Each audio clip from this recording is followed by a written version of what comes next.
नमस्कार शिक्षक साथियों, कैसे हैं आप।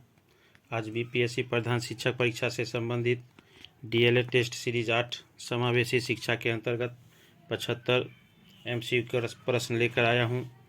तो स्वागत है आपका मेरे यूट्यूब चैनल टेक आदित्य पर। तो आइए चलते हैं, सभी प्रश्नों को देखते हैं। अब समय कम है, अब सब्जेक्टिव से ज़्यादा मल्टीपल चॉइस क्वेश्चन पर ध्यान दिया जाना आवश्यक है। तो समय को देखते हुए अपनी तैयारी प्रधान शिक्षक की जारी रखनी है। और आइए चलते हैं प्रश्नों के सेट पर और देखते हैं। तो जो भी साथी चैनल पर नए हैं वो चैनल को सब्सक्राइब कर दें। आइए चलते हैं, देखते हैं पहला प्रश्न क्या है। प्रश्नों के चयन में अगर कोई गलत चयन हो गया हो तो आप लोग कमेंट बॉक्स में ज़रूर बताएंगे। तो ये आज डीएलएड का 8वां प्रश्न सेट है और आइए इसको देखते हैं। प्रश्न संख्या पहला, मूल्यांकन का संज्ञानात्मक विकास जो है पक्ष संबंधित है। तो ये सभी से है, ज्ञान से है, बोध से है, अनुप्रयोग से है, या सभी से है। तो पहला का आंसर डी हो जाएगा। प्रश्न संख्या दूसरा देखते हैं साथियों। सतत मूल्यांकन कहलाता है सीसीई, जो हमेशा चलते रहता है। हम लोग क्लास में पढ़ाने के दौरान भी मौखिक रूप से पूछते हैं। तो ये सत्र के अंत में भी, शुरू में भी, मध्य में भी नित्य क्रिया किए जाने वाला। तो 2 का आंसर डी। आगे देखते हैं प्रश्न संख्या 3, विज्ञान, भूगोल तथा कृषि विषय होते हैं। तो ये केवल मौखिक और मूल्यांकन वाले विषय होते हैं, हालांकि विज्ञान में प्रयोग भी किया जाता है। तो 3 का आंसर सी। प्रश्न संख्या 9 देखते हैं। श्रवण बाधित के प्रकार कम बाधित बच्चों का डेसिबल स्तर है तो 35 से 51। तो सामान्य जो है 90 तक ज़्यादा से ज़्यादा लोग सुन सकते हैं। तो 9 का आंसर ये। आज का क्लास जो है समावेशी शिक्षा से संबंधित 75 एमसीक्यू प्रश्न है। आगे देखते हैं साथियों। प्रश्न संख्या 10, श्रवण बाधित के प्रकार गंभीर बाधित बच्चों का डेसिबल स्तर क्या है। तो ये 70 से 89, जिसको नहीं के बराबर सुनाई दे। 10 का आंसर ए। प्रश्न संख्या 11, श्रवण बाधित के प्रकार कम बाधित बच्चों का बाधिता प्रतिशत 40 है। तो देखते हैं, विकलांगता में कम से कम न्यूनतम जो है 40% ही सिविल सर्जन के द्वारा घोषित किया जाता है। उसके ऊपर जिसका जितना रेशियो परसेंटेज होता है तो दिया जाता है। आगे देखते हैं प्रश्न संख्या 18, लॉर्ड कर्जन ने केंद्रीय कृषि अनुसंधान संस्थान की स्थापना कहाँ की थी साथियों। तो ये बिहार में, जो पूसा के नाम से बाद में उसका ब्रांच दिल्ली में भी खोला गया था। तो 18 का आंसर है। प्रश्न संख्या 19 देखते हैं। शिक्षा आयोग के अध्यक्ष थे तो डॉक्टर DS कोठारी। प्रश्न संख्या 19 का आंसर सी। आगे देखते हैं साथियों अगला प्रश्न।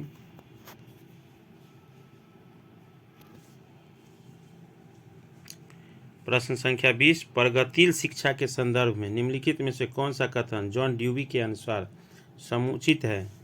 तो यह जो है, विद्यार्थियों को स्वयं ही सामाजिक समस्याओं को सुलझाने में सक्षम होना चाहिए। तो ये क्या है कि कोई भी बच्चा सीखने में, करके स्वयं सीखने में ज़्यादा सीखेगा। जिस तरह हम लोग साइकिल चलाना सीखते हैं और चलाना आ जाता है, उसी तरह 20 का आंसर सी।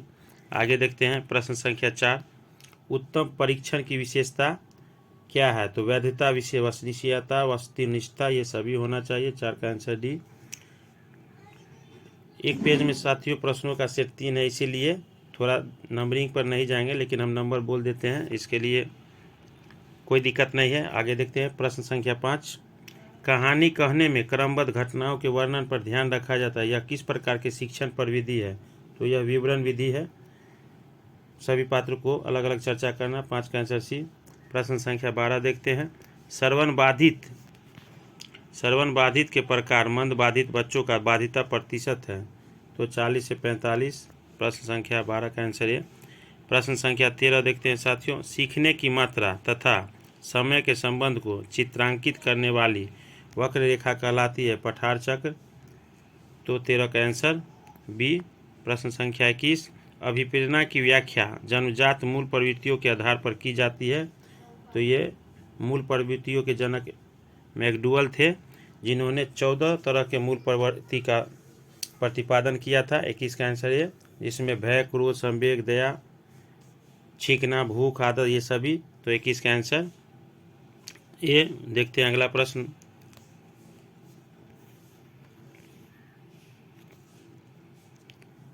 प्रश्न 6 बाल केंद्रीय शिक्षा का उद्देश्य है, तो ये बालक का सर्वांगीण विकास है, सीधे सीधे इसको समझ सकते हैं। इसके अंतर्गत ये तीनों आते हैं, तो 6 का आंसर सी।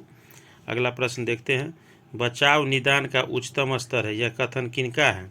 तो ये नन का कथन है, 7 का आंसर बी। प्रश्न संख्या 8 देखते हैं, उपचारात्मक शिक्षण का प्रमुख कार्य क्या है? तो दोषपूर्ण अध्ययन एवं अध्यापन के प्रभाव को दूर करना, 8 का आंसर बी। प्रश्न संख्या 14, लॉर्ड कर्जन ने केंद्रीय कृषि शिक्षा अनुसंधान संस्थान की स्थापना यह बिहार में की थी, 14 का आंसर सी, 1904 में। आगे देखते हैं प्रश्न संख्या 15, शिमला शिक्षा सम्मेलन 1901 कितने दिनों तक चला था? तो ये 15 दिनों तक चला था साथियों, तो 15 का आंसर सी।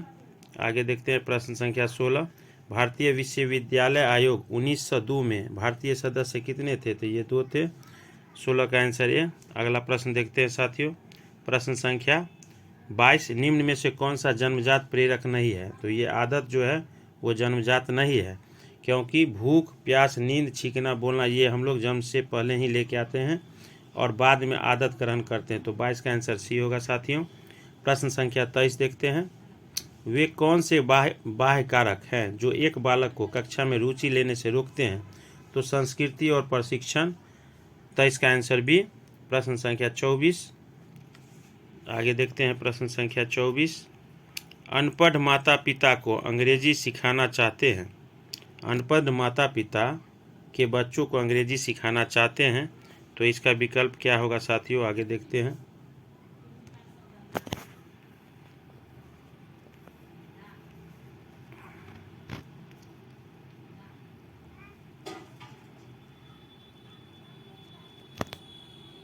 तो इसका विकल्प होगा साथियों डी, आप उसे माध्यम भाषा की सहायता से अंग्रेजी सिखाने का प्रयास करेंगे, बिल्कुल सही। अगर कोई बच्चे मातृभाषा, उनकी जो भाषा है वो मातृभाषा है, उसकी माध्यम से हम उसी के थ्रू उनको सिखाएंगे सहायता से। आगे देखते हैं 25 प्रश्न, विशेष आवश्यकता वाले बच्चों की शिक्षा होनी चाहिए अन्य सामान्य बालकों के साथ, बिल्कुल समावेशी शिक्षा के अंतर्गत कहा गया है कि हम सामान्य बच्चों के साथ ही विशेष बालक के बच्चों को भी शिक्षा देंगे, तो 25 का आंसर है। अगला प्रश्न देखते हैं 26, विशेष शिक्षा से संबंधित है, कम योग्य विद्यार्थी के लिए शैक्षिक कार्यक्रम से, जो औसत से कम है, जो सामान्य औसत से कम है उनके लिए विशेष शिक्षा जो है विद्यार्थियों के शैक्षिक कार्यक्रम से है। आगे देखते हैं प्रश्न 34, भाषा की इकाई है ध्वनि, ध्वनि के मिलने से ही भाषा का निर्माण होता है, 34 का आंसर सी। प्रश्न संख्या 35 देखते हैं साथियों, किसका कथन है व्यक्ति के व्यवहार का समूचा सार ही उसका व्यक्तित्व है? ये वुडवर्थ का कहना है साथियों, 35 का आंसर ए। प्रश्न संख्या 36, मनोविश्लेषणात्मक दृष्टिकोण के जन्मदाता कौन है? तो ये फ्रायड है, सिगमंड फ्रायड, 36 का आंसर सी। प्रश्न संख्या 37 देखते हैं, अनुकूलित अनुक्रिया का सिद्धांत किसने दिया था? तो ये पेवलोव ने दिया था, जिन्होंने एक कुत्ते को के सामने खाना रख दिया था और कुछ दूरी पर तो कुत्ते के मुंह से लार, तो खाना के प्रति अनुकूलित अनुक्रिया होने लगा, 37 का आंसर ए। अगला प्रश्न देखते हैं साथियों, प्रश्न संख्या 46, विशिष्ट व्यक्ति ऐसा व्यक्ति है जिसकी शारीरिक, मानसिक, बुद्धि, इंद्रियां, मांसपेशियों की क्षमताएं अनोखी है, यह किसका कथन है? तो यह हेवेट एंड होर्नेस का कथन है, तो 46 का आंसर डी। अगला प्रश्न देखते हैं 47, परामर्श का उद्देश्य आत्म परिचय या आत्मबोध है, यह कथन किसका है? रूथ स्ट्रेंग का, 47 का आंसर ए। अगला प्रश्न देखते हैं 48, स्वास्थ्य निर्देशन संबंधित है, तो ये स्वास्थ्य सुरक्षा से है, ये हम लोग देख सकते हैं, 48 का आंसर है। आगे प्रश्न देखते हैं साथियों, प्रश्न का सेट अच्छा लगे तो आप लोग सब्सक्राइब जरूर कर देंगे और साथियों के साथ शेयर जरूर कर देंगे। आगे देखते हैं 27 प्रश्न देखते हैं, जब कोई बालक सीखने को तत्पर होता है तब वह चीज़ों को जल्दी सीख जाता है, यह थॉर्नडाइक के सीखने के किस नियम के अंतर्गत आता है? तो ये तत्परता का नियम है। अगर हमको सीखना है तो उसके लिए हमको खुद एक्टिव रहना होगा, और उन्होंने अभ्यास का भी नियम दिया था कि अभ्यास के नियम, इन्होंने 3 प्रमुख नियम दिए थे, प्रभाव का नियम, तत्परता का और अभ्यास का, और 5 गौण नियम था, तो 27 का आंसर बी हो जाएगा। प्रश्न संख्या 28 देखते हैं, तत्सम है तो जो वैसे शब्द जो संस्कृत भाषा से मिलता जुलता है या उसी से लिया उसी को तत्सम कहते हैं। तो यहाँ आंत, अग्नि, अतिष्ठ ये सभी संस्कृत भाषा से है। उसी के ठीक उल्टा 29 प्रश्न देखते हैं, तद्भव जो हिंदी भाषा में है, तो ये सभी आपको तद्भव है। 29 का आंसर डी। प्रश्न संख्या 38 देखते हैं, मूल्यांकन हेतु प्रश्नों के प्रकार है। वस्तुनिष्ठ बिल्कुल सही है। एमसीक्यू जिसको हम लोग ऑब्जेक्टिव टाइप प्रश्न भी बोलते हैं। बी अति लघु उत्तरीय, अति दीर्घ उत्तरीय भी, ये दोनों ठीक है। दीर्घ उत्तरीय भी, उपरोक्त सभी, तो यहाँ पर जो है उपरोक्त सभी हो जाएगा साथियों। 38 का आंसर डी। आगे देखते हैं प्रश्न संख्या 39, क्रियात्मक शोध के कितने चरण हैं? तो 7 चरण हैं। 39 का आंसर बी। परिकल्पना कितने प्रकार की? ये भी 7 प्रकार के होते हैं। तो 40 का आंसर डी हो जाएगा साथियों।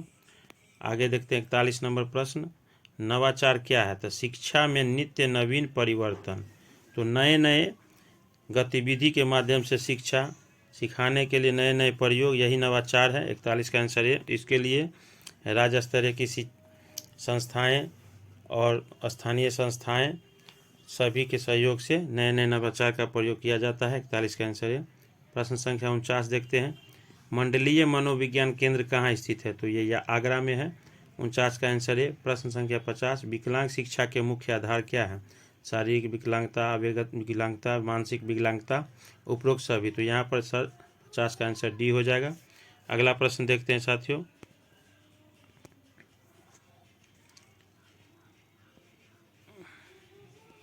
इक्यावन शिक्षा आयोग के अध्यक्ष थे? तो ये डॉक्टर DS कोठारी। 51 का आंसर सी। अगला प्रश्न देखते हैं,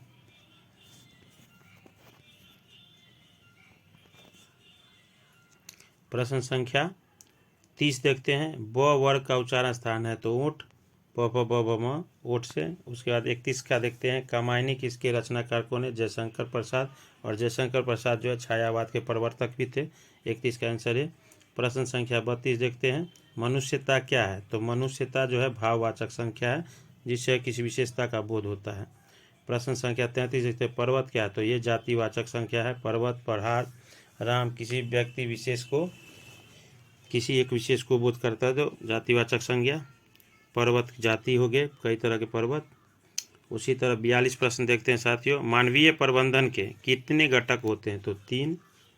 42 का आंसर है। 43, ग्राम शिक्षा समिति का सदस्य सचिव कौन होता है? तो ये प्रधानाध्यापक होते हैं साथियों। 43 का आंसर सी। प्रश्न संख्या 44, ग्राम शिक्षा समिति का अध्यक्ष कौन होता है? तो ये ग्राम प्रधान या अब तो वार्ड सदस्य को दे दिया गया है। तो 44 का आंसर ए। प्रश्न संख्या 45, विद्यालय प्रबंधन के अंतर्गत कितने संसाधनों का समन्वय है? तो 3। प्रश्न 45 का आंसर ए। प्रश्न संख्या 52 देखते हैं, आदर्शवादी इस बात का संकेत देते हैं कि संसार को समझने के लिए मन अथवा मस्तिष्क सर्वोपरि है। यह कथन किनका है साथियों? तो ब्रूबेकर का है। 52 का आंसर ए। प्रश्न संख्या 53 देखते हैं, आदर्शवादी फ्रोबेल ने शिक्षण में किस विधि को अपनाने पर बल दिया था? तो खेल विधि ने। इन्होंने बालक को धान का पौधा भी कहा था साथियों, पौधा। तो फ्रोबेल ने जो है बालक को और शिक्षक को कुशल माली भी कहा था। तो 52 का आंसर सी। आगे प्रश्न देखते हैं 54, आदर्शवादी किसको महत्व देते हैं? तो जड़ प्रकृति की अपेक्षा मनुष्य को। बिल्कुल सही, 54 का आंसर है। अगला प्रश्न देखते हैं साथियों,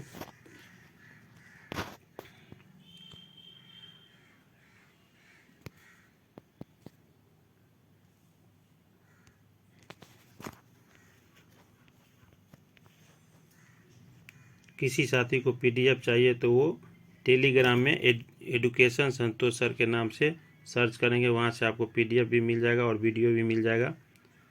अगला प्रश्न देखते हैं साथियों, निम्नलिखित में से कौन प्रकृतिवादी है? Herbert Spencer. आगे देखते हैं प्रश्न संख्या 56, TLM का पूरा नाम क्या है?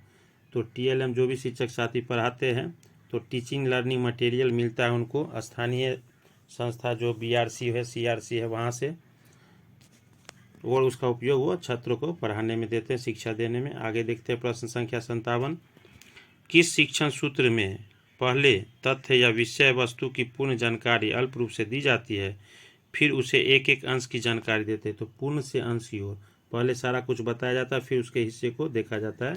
57 का आंसर है। प्रश्न संख्या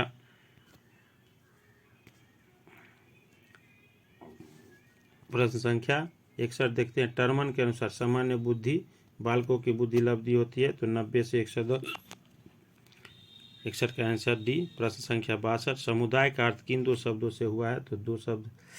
किन शब्दों से, तो कितने शब्दों से, दो शब्द से, 62 का आंसर बी। प्रश्न संख्या 68 देखते हैं साथियों।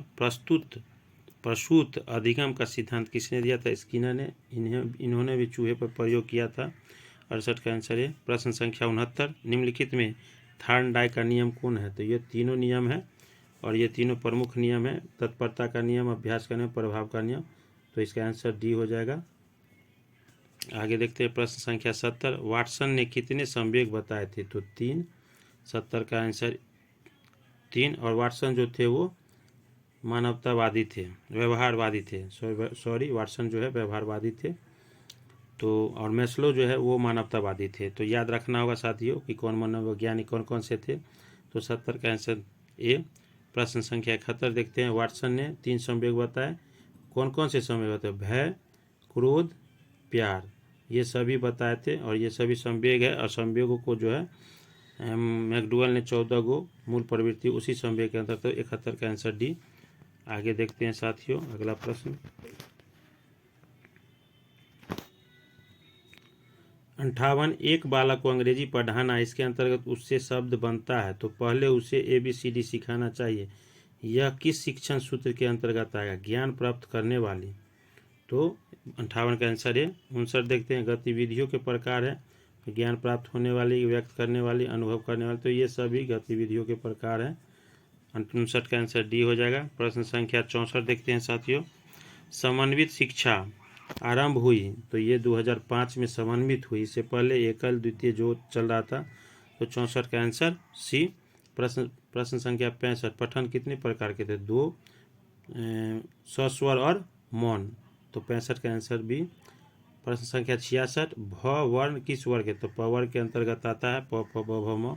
आगे देखते हैं साथियों प्रश्न संख्या 72, निम्नलिखित में से शुद्ध वाक्य शब्द है, तो अंताक्षरी नहीं होता, अंत्याक्षरी होता है, तो ये शुद्ध है। 72 का आंसर भी। आगे देखते हैं प्रश्न संख्या 73, पठन की क्रिया में उचित आरोह अवरोह का समावेश न होने का प्रमुख कारण क्या है, तो शीघ्रता से धड़पड़, जल्दी जल्दी पढ़ेंगे, भाव को समझ कर नहीं पढ़ेंगे, अधिक तेज आवाज में पढ़ेंगे, तो ये सभी आंसर हो जाएगा साथियों। 73 का आंसर डी। आगे देखते हैं प्रश्न संख्या 74, निम्नलिखित भाषा के ध्वन्यात्मक पठन को क्या कहते हैं, स्वस्वर वाचन। जब ध्वनि निकलता है तो हम स्वस्वर वाचन कहते हैं। 74 का आंसर ए। आगे प्रश्न देखते हैं साथियों। अच्छी निर्देशन सेवा होती है, तो ये बाल केंद्रित सेवा होती है। और पहले पूर्व की शिक्षा जो थी, राष्ट्रीय शिक्षा नीति 86 से पहले की, वो शिक्षक केंद्रित थी। वैदिक काल में वही चलता था, गुरुजी जो पढ़ाते थे, तो 60 का आंसर ए हो जाएगा, बाल केंद्रित। 67 देखते हैं, व्यक्ति विभिन्नता के संबंध में आज हमारा यह विचार है कि व्यक्तिगत विभिन्नताओं में संपूर्ण व्यक्ति का कोई भी ऐसा पहलू व्यक्ति सम्मिलित हो सकता है जिसका माप किया। यह विचार जो है स्किनर का। स्किन व्यवहारवादी थे, पुराने नए में जेम्स मिल ने। तो 67 का आंसर है। प्रश्न संख्या 75 देखते, वाक्य में कौन कौन से गुण होते हैं, सार्थकता, क्रमबद्धता, तो उपयुक्त दोनों, तो यह आंसर सी हो जाएगा साथियों। 75 का आंसर सी। आगे देखते हैं, तो जो भी शिक्षक साथी सामान्य अध्ययन महामैराथन क्लास में जुड़ना चाहते हैं, वो शाम रात 9 बजे लाइव सेशन में जुड़ सकते हैं और अपने साथियों के साथ शेयर भी कर सकते हैं। और जो भी साथी चैनल पर नए हैं, तो वो चैनल को सब्सक्राइब कर ले, साथ ही साथ बेल आई बटन को भी दबा दें। और इसी तरह की वीडियो पाने के लिए चैनल पर जुड़े रहें। जय हिंद, धन्यवाद साथियों।